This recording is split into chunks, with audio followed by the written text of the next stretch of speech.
Bonjour, aujourd'hui je vais vous présenter le Nexus S, donc le nouveau smartphone de Google, donc signé cette fois-ci non pas HTC comme le Nexus One mais Samsung. Donc c'est le Samsung Google Nexus S, donc un smartphone à l'écran de 4 pouces en Super AMOLED qui ressemble beaucoup au Galaxy S. Je vous ferai une comparaison entre le Nexus S et le Galaxy S dans une autre vidéo. Donc voici le Nexus S, donc là c'est un sticker du fait que le smartphone est un téléphone de démonstration, hein, donc c'est pas, bien sûr vous n'aurez pas ce sticker sur les versions finales. Voilà, donc le mobile légèrement incurvé sur le bas comme c'était le cas du Nexus du Galaxy S, mais aussi sur le haut en fait on le remarque un peu, il est légèrement incurvé en fait vers l'intérieur au niveau de l'écran. Voilà. Donc on va l'allumer ici. Donc bouton d'allumage en haut à droite. Alors il faut rester appuyé longtemps. Voilà. Donc là il démarre. Sur le haut, donc on a rien du tout, hein, on n'a aucune connectique ni aucun bouton. Sur le côté, on a très classique le son, et en dessous, on a donc le rechargement classique micro USB et donc un port jack. Et donc à l'arrière, on retrouve donc le capteur 5 mégapixels avec flash. Voilà, donc là le smartphone démarre. Comme on le voit sur la façade avant, donc on a tout d'abord une caméra, un haut-parleur. Et donc on a une touche retour, option, recherche et home, mais aucune touche physique en fait. Donc ce sont tous des touches sensitives. Donc là il est exactement comme il est quand on le reçoit. Je vais tout de suite vous montrer donc la version du système d'exploitation, donc qui est vraiment le gros point fort de ce smartphone. C'est ici, donc Android, on le voit là, c'est la 2.3.2. Hein, et donc il est à jour, il n'y a plus de mise à jour. Donc il faut savoir que quand on l'achète, il est en 2.3 et on a deux mises à jour successives, donc qui passent en 2.3.1 et puis 2.3.2. Donc là c'est vraiment la toute dernière ici. Voilà, donc ce smartphone sous Android 2.3.2, du coup avec les mises à jour, possède un processeur de 1 GHz, 512 MB de RAM. Donc des caractéristiques relativement classiques, mais son gros point fort, c'est donc d'être personnalisé ni par le constructeur, qui est en l'occurrence Samsung, ni par aucun opérateur, donc c'est-à-dire qu'il sera forcément nu et il aura donc toutes les mises à jour de Google très rapidement, donc c'est déjà le cas, il y en a déjà eu deux pour l'instant. Donc on retrouve bien sûr Android de manière classique. Alors là c'est pas parfaitement fluide comme on le voit, bon ce sera peut-être corrigé sur... bon il faut dire qu'on a un fond d'écran actif, on a pas mal de téléchargements ici sur l'Android Market en arrière-plan. En fait voilà, donc je viens de configurer mon compte, donc du coup il y a un certain nombre d'applications qui sont en cours de téléchargement là, donc il y en a une bonne trentaine, donc du coup ça fait peut-être ça ralentit peut-être un peu le mobile, mais il est relativement rapide puisqu'on obtient par exemple sur le benchmark de Neocore, on obtient la note, alors je vais pas le lancer là, mais on obtient 55, donc c'est plutôt pas mal, hein. Pour comparaison, le mobile le plus rapide actuellement, je crois que c'est le HTC Desire HD, donc qui est donc à 58, donc là on est vraiment très proche, hein, donc c'est pas mal, mais c'est quand même pas le plus rapide, et de plus on a 512 Mb de RAM alors que le Desire HD par exemple en a 768. Donc c'est vrai que le Nexus S n'est pas le plus rapide comme a pu être le Galaxy S à sa sortie. Voilà, bon faut dire que c'est un peu la même architecture et qu'entre temps les concurrents ont fait un peu mieux. Voilà, donc on va tout de suite passer sur Google Maps par exemple. Donc Google Maps 5 bien sûr. Google Maps en version 5, donc avec la 3D. Si je vais sur Los Angeles, donc avec les immeubles en 3D vectoriel. Alors je sais pas par exemple si pour Los Angeles on les a. Je tapais une ville au hasard, je sais pas si ça y est. Ça semble ne pas y être. Voilà, donc déjà on a le multipoint de cette façon, hein, donc qui réagit parfaitement. On peut baisser de cette façon, donc incliner de cette façon. Donc ça réagit, comme on le voit, ça réagit parfaitement. Donc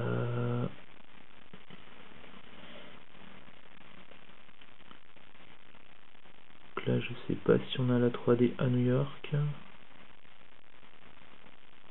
Alors, il faut savoir que donc Google Maps en version 5 nous autorise, intègre la fonction 3D donc en vectoriel, mais ça n'y est pas sur tous les dans toutes les villes, hein, loin de là.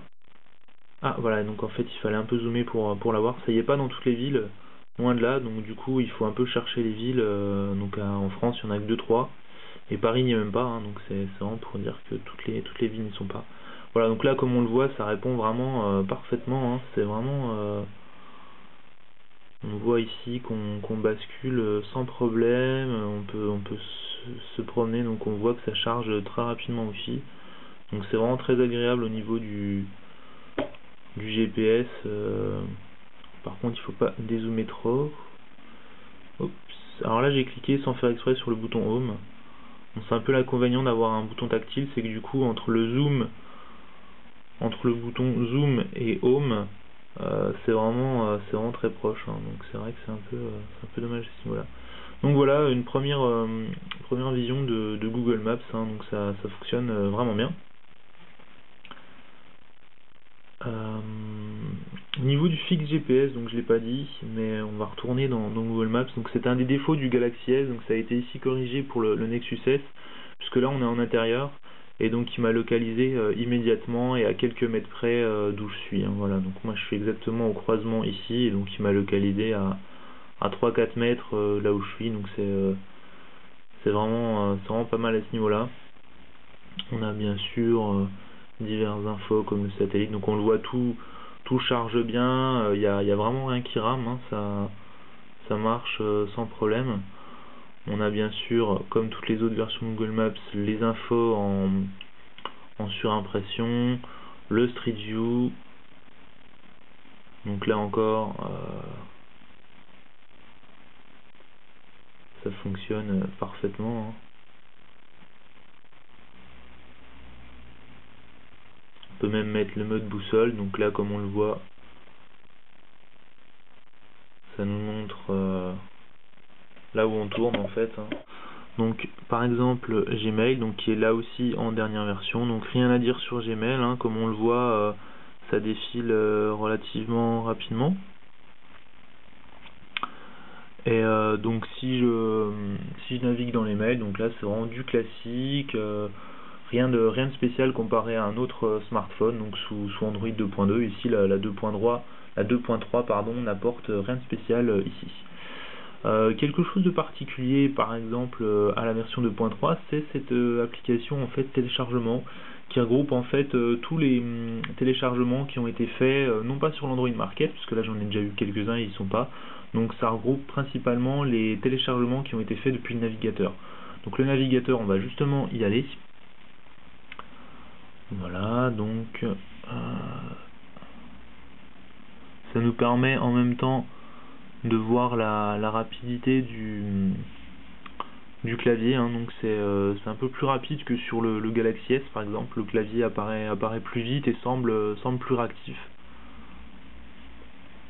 Voilà, donc du coup là on a le défilement, donc ça c'est sur mon blog. Donc comme on le voit, ça charge hyper rapidement parce qu'il y a vraiment beaucoup de photos très lourdes. Par contre c'est un peu ça saccade un tout petit peu au niveau du défilement, mais pour être honnête, aucun smartphone ne défile vraiment de manière très fluide en raison des nombreuses vidéos YouTube et photos et beaucoup de texte présents sur la page. Voilà, donc quand on clique sur une photo, on peut bien sûr la voir en grand, donc ça c'est très classique, hein. Et là encore ça charge très vite. Voilà. Et donc pour ce qui est donc du zoom dans le texte, bien sûr, double clic et ça zoome et ça met à la page. Et si on zoome encore, là par contre comme sur le Galaxy S, ça ne redimensionne pas. Donc c'est-à-dire qu'il n'y a que le zoom en double clic qui va redimensionner, mais si on zoome manuellement à un endroit, en fait ça redimensionne pas, il faut taper 2 fois pour que ça redimensionne. Donc c'est plutôt pas mal, hein. Du coup on peut avoir une mise à l'échelle quelle que soit la taille voulue, quoi. Voilà. Donc là c'est vraiment on peut avoir toutes les tailles. Alors je vais retourner dans du texte. On peut avoir toutes les tailles à l'écran sans problème. Il suffit de zoomer au niveau qu'on veut et ensuite de double-cliquer et ça se met automatiquement à la taille voulue. Voilà.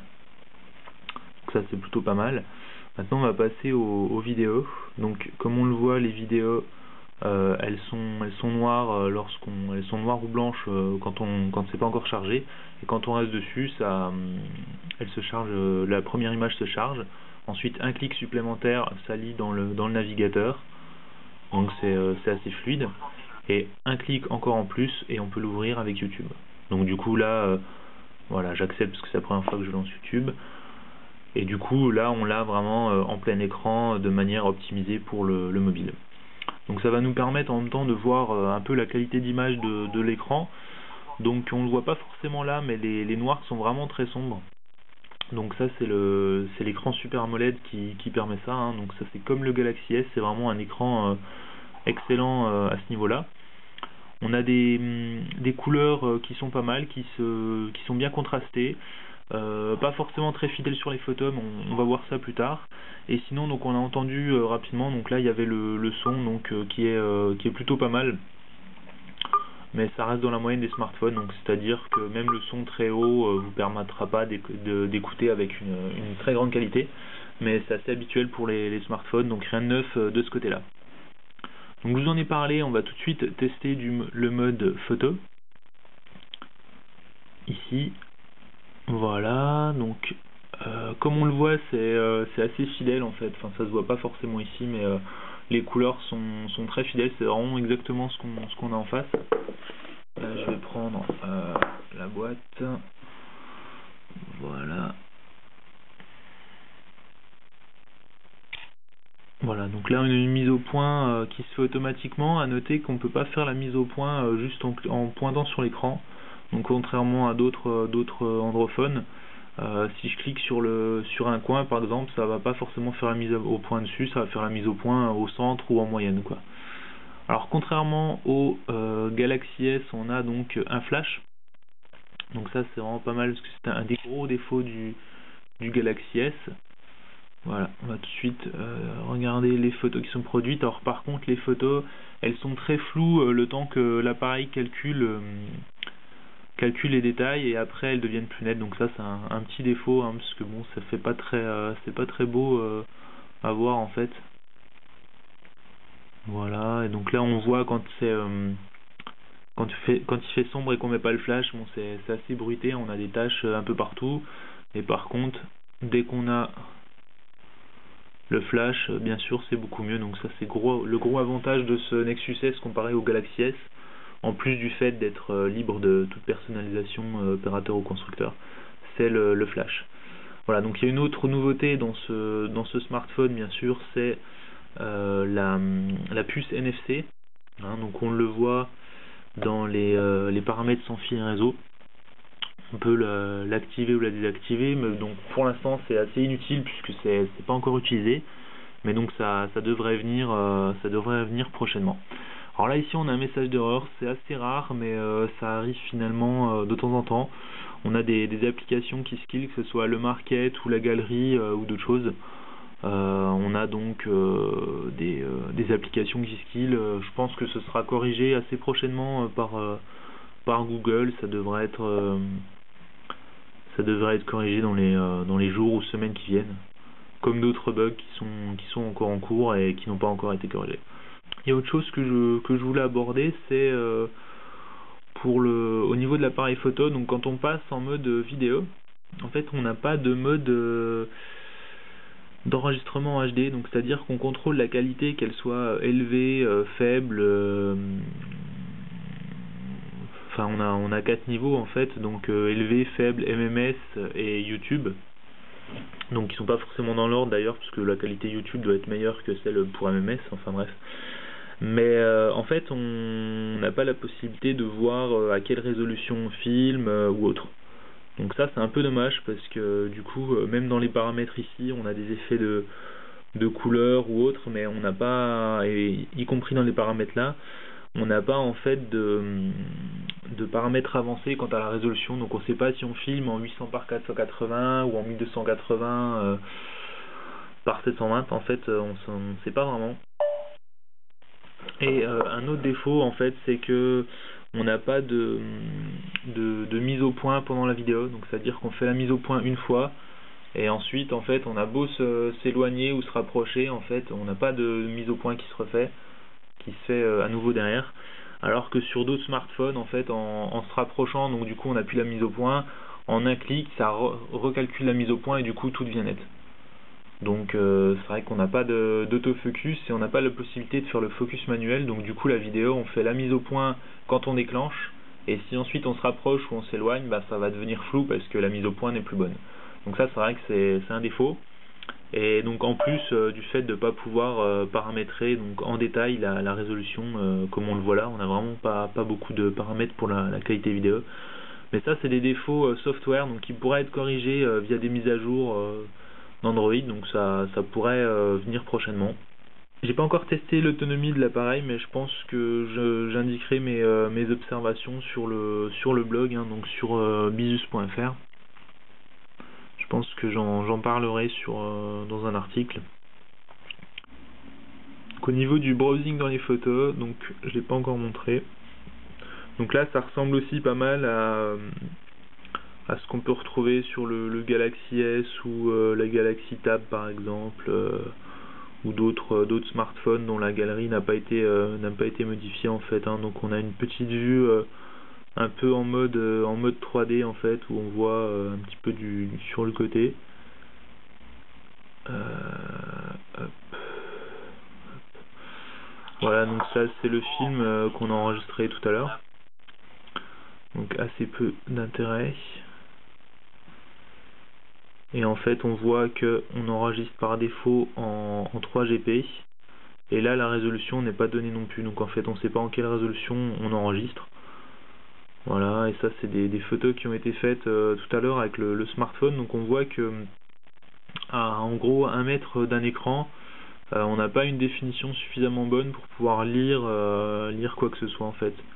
Donc c'est très flou, et donc j'ai pris la photo plusieurs fois et en fait on voit vraiment pas le texte, on voit pas du tout ce qui est écrit, alors qu'avec d'autres smartphones on obtient des qualités un peu meilleures. Donc là pareil je mettrai des comparatifs sur le blog je pense, pour un peu expliquer pour mieux montrer en fait le souci quoi, mais c'est vrai que du coup c'est pas exceptionnel au niveau de la qualité des photos. Mais je mettrai quelques exemples histoire de mieux se faire un avis sur le problème. Voilà, donc on voit là, c'est pareil, c'est habituel, on a donc des albums qui se font en fonction de la provenance des photos, donc soit l'appareil photo, soit des photos issues d'internet. Donc là par exemple c'est toutes les photos qu'il y avait sur le site bizus.fr en fait, qui ont été téléchargées sur le smartphone, donc qui sont en cours de téléchargement sur le smartphone d'ailleurs. Donc c'est des photos issues de divers articles qui se téléchargent donc via le blog. Voilà donc pour tout ce qu'il y avait à dire sur ce Nexus 16. Donc je pense que prochainement je vais faire un comparatif avec d'autres smartphones. Donc probablement le HTC Desire HD, donc qui est un autre top sur Android actuellement en haut de gamme. Et bien sûr le Galaxy S, dont ce Nexus S hérite pas mal. Voilà, donc sinon je vais terminer rapidement donc avec une remarque sur la qualité de finition. Donc la coque est très proche de celle du Galaxy S, hein. Donc tout ce que j'avais déjà pu reprocher au Galaxy S au niveau de la finition, on le retrouve ici avec donc une coque vraiment en plastique assez bas de gamme, assez cheap en fait, qui est comparé à ses concurrents, qui est par contre rattrapé par un écran d'une superbe qualité, donc au niveau de la profondeur des noirs et des contrastes principalement. Donc du coup l'un rattrape l'autre, donc ça peut vous poser des problèmes ou pas selon vos priorités.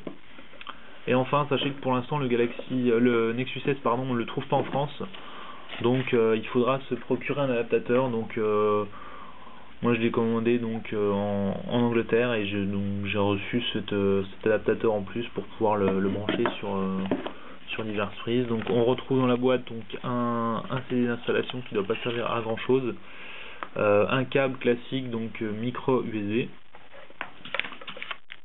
un casque donc écouteur classique, et donc un chargeur, donc bien sûr pas aux normes françaises puisqu'il est importé, un chargeur USB. Voilà, donc c'est tout ce qu'il y a dans la boîte. Et donc voilà pour ce Nexus 16. En attendant les prochains smartphones dual-core, donc c'est évidemment le smartphone du moment à avoir, hein, donc le nouveau Nexus, donc celui qui aura toutes les mises à jour d'Android avant tous les autres, et donc qui est pour l'instant en Android 2.3.2. Donc à bientôt dans de prochaines vidéos, probablement un comparatif de ce superbe smartphone comparé à d'autres. Voilà, merci de m'avoir suivi, à bientôt.